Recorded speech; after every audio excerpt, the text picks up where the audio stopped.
She doesn't belong here." The words weren't loud, but they sliced through the air like a knife. I stood at the doorway of the marble conference room, the smell of polished leather and cold judgment hitting me all at once.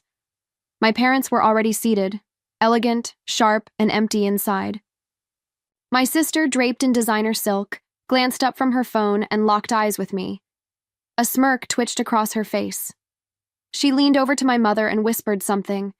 They both chuckled like I was some awkward stranger who'd taken a wrong turn, but I didn't flinch. Not this time. My name is Claire Whitmore. At least that's the name they tried to erase. I walked in, no makeup, no luxury brand on my chest, just a quiet kind of power, the kind that doesn't need to announce itself. "Why is she even here?" my sister hissed, louder this time. The lawyer cleared his throat. He was an old man, Grandpa's, longtime confidant, and the only person in the room who looked at me like I was meant to be there. He held a single envelope in his hand, cream-colored, heavy. "Before we begin," he said, "your grandfather left behind a final letter, to be read aloud, in front of everyone." Silence fell like a storm cloud. My father shifted. My mother's smile cracked. I stayed quiet, because I already knew what was inside. I wasn't here for scraps. I wasn't here for revenge. I was here to close the chapter they tried to write without me. They thought I was gone, that I failed, that I'd spend my life scraping by in the shadows. But Grandpa never liked leaving debts unpaid. The letter trembled slightly in the lawyer's hand. As he opened it, their world was about to tilt, and I was the only one sitting still when it did. They always said she was special. From the moment she was born, it was like the sun rose for her. My sister, blonde curls, dimpled smile, eyes like glittering lakes, the kind of child strangers complimented in grocery stores. My mother would beam with pride, placing a manicured hand on her tiny shoulder and saying, "She's our little star." No one ever asked about me. On her 6th birthday, they rented a petting zoo and a live magician. There were banners with her name, piles of gifts wrapped in pink foil, and a cake so tall it needed its own table. I stood to the side, holding the disposable camera, clicking photo after photo while she posed like a doll. 2 months later, on my birthday, I got a navy blue sweater, 2 sizes too big. No candles, no guests. Just my mom saying, "You've always been low maintenance. That's a gift too." I smiled and nodded, because that's what I did. I didn't cry. I didn't complain. I folded my hurt into small, quiet places no one cared to look. One Christmas, I'd saved up my allowance to buy myself a tiny music box I saw in a thrift store window. I was going to wrap it and pretend it came from someone who loved me. But the night before, I saw my sister crying because she didn't get the necklace she wanted, so I gave it to her. I told her Santa must have made a last-minute switch. She laughed, hugged me once, then ran off to show our parents. No one asked where it came from. No one thanked me. That was always the pattern. She sparkled. I dimmed. She demanded. I adapted. She was the golden child, the masterpiece they hung proudly in the hallway. And me, I was the frame, the quiet thing that held everything together, and was never once admired for it. It was a Sunday afternoon, but the house felt like winter. The curtains were drawn tight, and the grandfather clock ticked too loudly in the silence. My father had grown thinner, quieter, a shadow of the man who used to bark orders from his leather chair.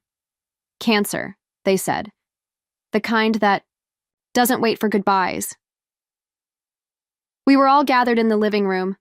My mother sat rigid beside him, her face carved from stone. My sister twirled a strand of hair around her finger, impatient, bored, probably thinking of whatever tropical getaway she'd fly to next. And me? I sat on the edge of the old armchair in the corner, the one that creaked when you shifted too. Much. I didn't move. My hands were folded neatly in my lap, even as my heart thudded against my ribs like it was trying to warn me. The lawyer arrived shortly after 3 p.m. carrying a slim folder.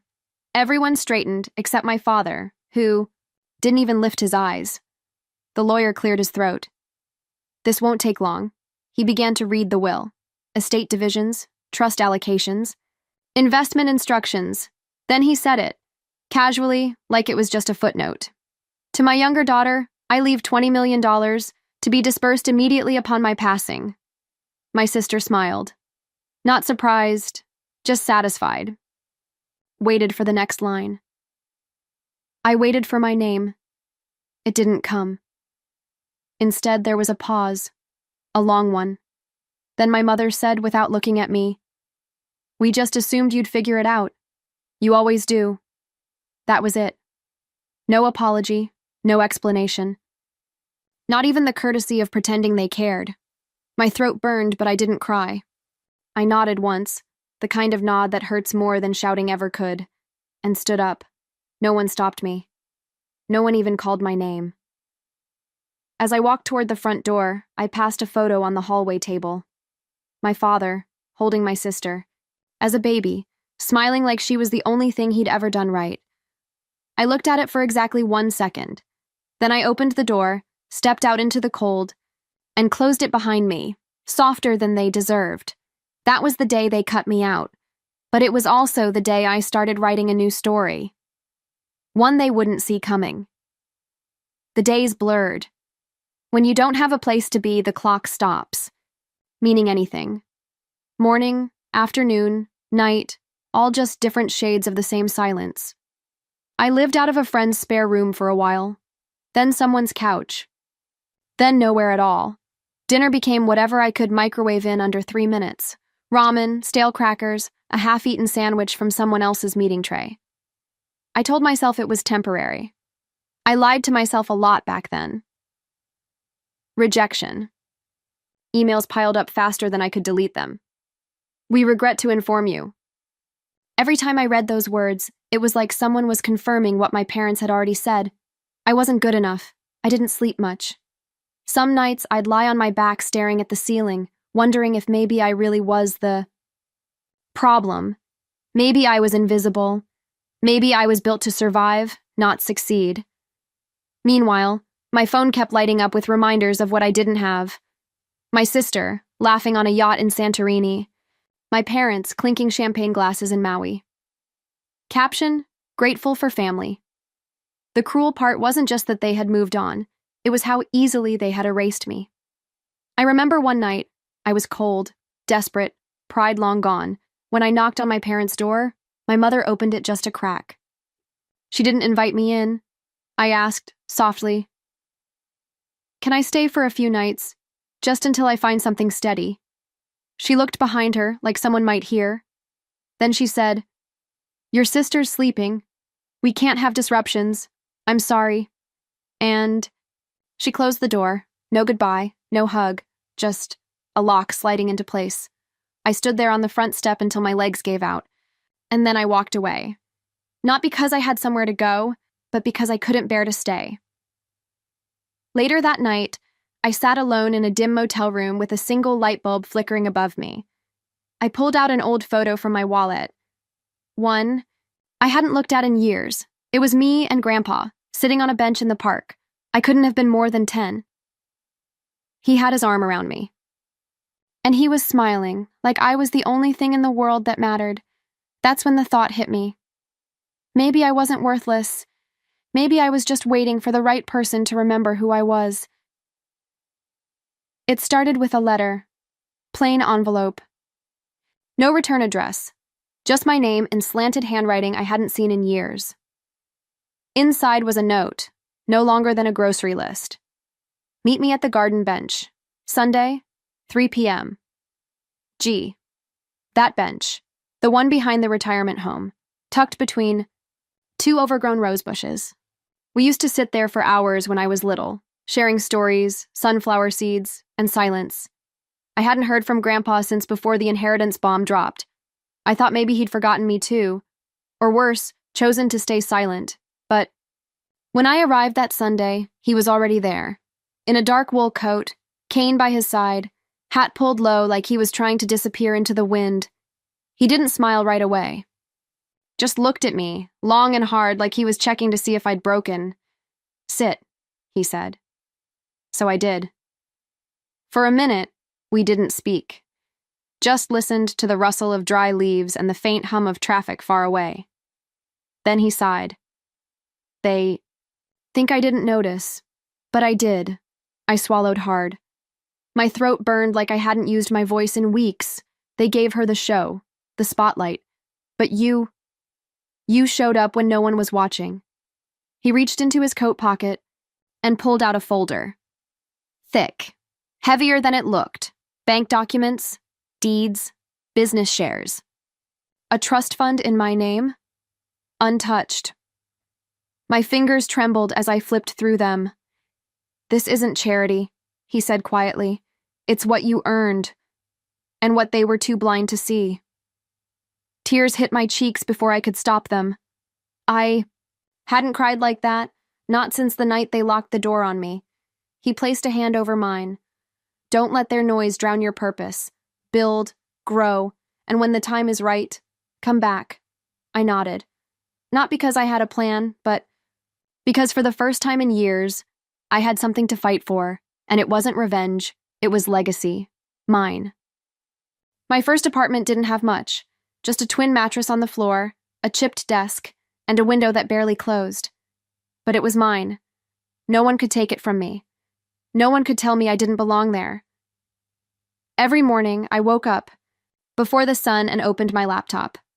I took free online business courses, watched videos on marketing, finance, leadership. I wrote notes on the back of old envelopes, studied while eating dollar store noodles, and every Sunday, I met with Grandpa. Or after his health worsened, we talked on the phone. He would ask me what I learned, what I built, what mistake I made that week. Then he'd say, "Mistakes are rent. You pay them to stay in the game." He believed in me, even when I didn't. I started small. Handmade planners sold through, an online shop, then custom prints, then digital templates.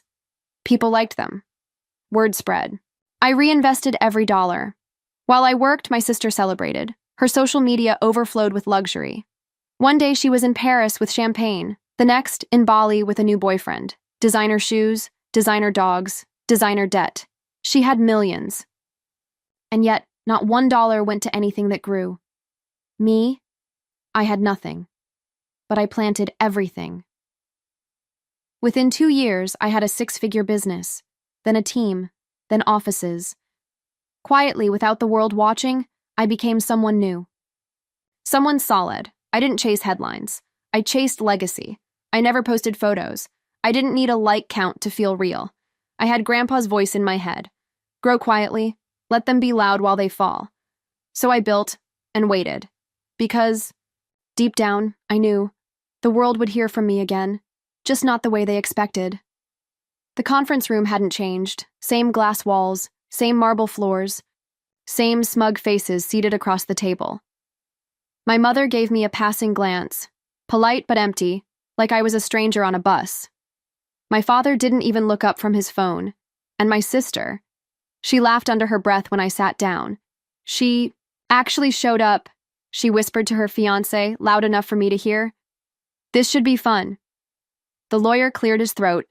His hands were trembling. This is the final reading of the will of Harold Whitmore, his last and binding. Instructions. He opened the envelope slowly, unfolding the paper with deliberate care. The room fell still. To my younger granddaughter, the one who always had more than she knew what to do with, I leave exactly what she valued most: attention. She already took enough. My sister blinked. Her smile dropped like a stone. To my children, who measured their worth in numbers and overlooked character, I leave only my name, because it meant something before they wore it. My father stood up. What the hell is this? The lawyer raised a hand. To the one who was told to survive, you already did. The rest of you will now survive her. There was a pause, a breath that held the entire room hostage. I leave my estate, my remaining fortune, controlling shares of Whitmore Industries, and the contents of my private trust. To my eldest granddaughter, she earned what none of you could buy, my respect. My mother gasped. My sister's chair scraped against the floor as she stood, tears already streaming down her face. This is a mistake. She manipulated him. She doesn't deserve this. I didn't respond. I didn't move. I just looked at the lawyer and gave a small nod. Let them scream. Let them burn. They thought I came for scraps, but I didn't come to be included. I came to take back what was always mine, and as I stood to leave, I turned to them one last time and said, "You gave her money. Grandpa gave me a legacy."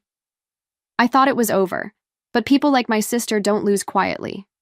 2 weeks after the will reading, I was served with a lawsuit, accusation of manipulation, undue influence, claims that I took advantage of a dying man. She didn't call. She didn't ask to talk. She went straight to court. The tabloids loved it. Heiress disinherited by scheming sister. She held press conferences in pearls and crocodile tears.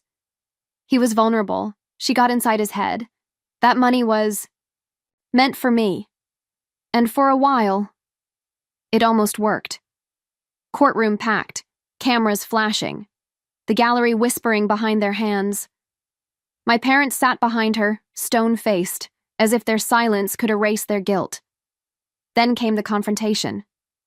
She stood on the witness stand, voice trembling with carefully rehearsed rage. "You don't deserve this! You tricked him!" Her voice cracked, mascara smudging, every inch of her performance designed to wound. Not just me, but everything I'd built. I didn't interrupt. I just waited for the judge to finish taking notes. Then I stood, calm, steady. "I have one final piece of evidence." I handed the judge a flash drive. A video began to play on the courtroom screen. Grandpa sitting in that garden bench, eyes clear, voice strong.